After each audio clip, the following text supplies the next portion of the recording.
শাড়ি দে।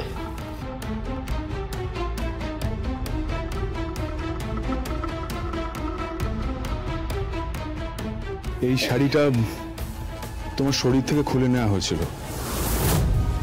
আজ আমি আবার এই শাড়িটা তোমার গায়ে জড়িয়ে দিলাম।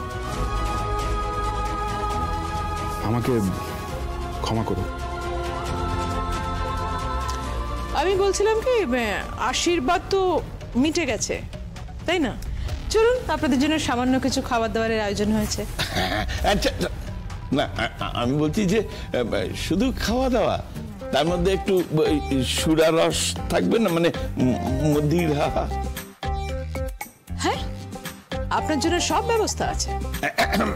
না, আমি জানতে চাইছি ওটা বিলিতি তো? হ্যাঁ, বিদেশি। চলুন। আসুন আসুন আসুন, চলেন চলেন চলেন, আসুন এদিক আসুন।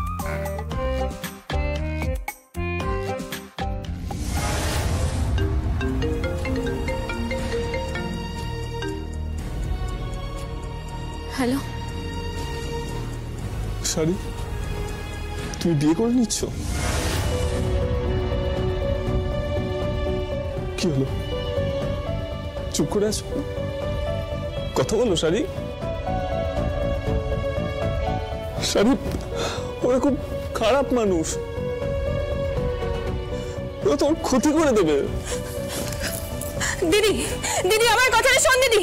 দিদি এই ভুলটা করিস না, তোর সর্বনাশ হয়ে যাবে দিদি। দিদি আমার কথা শোন দিদি। দিদি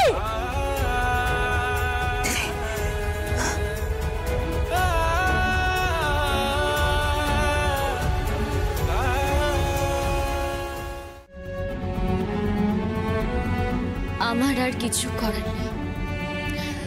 আমি আমার স্বপ্নের পাখনা মেলে দিয়েছি, তাই আমার আর কিছু করার নেই। আর ফেরার উপায় নেই।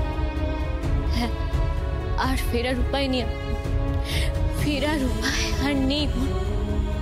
ওই আঁচল মুখার্জি, প্রিয়দর্শিনী মুখার্জি যারা আছে, তাদের কথা মেনে চলতে হবে। কারণ আমি তো ওই কাগজগুলোতে টিপছাপ দিয়ে দিয়েছি, তাই ওরা ঠিক যেমনটা বলবে আমাকে ঠিক তেমনটাই করতে হবে। তোর মঙ্গলের জন্য, মায়ের মঙ্গলের জন্য এটা আমাকে করতে হবে, না হলে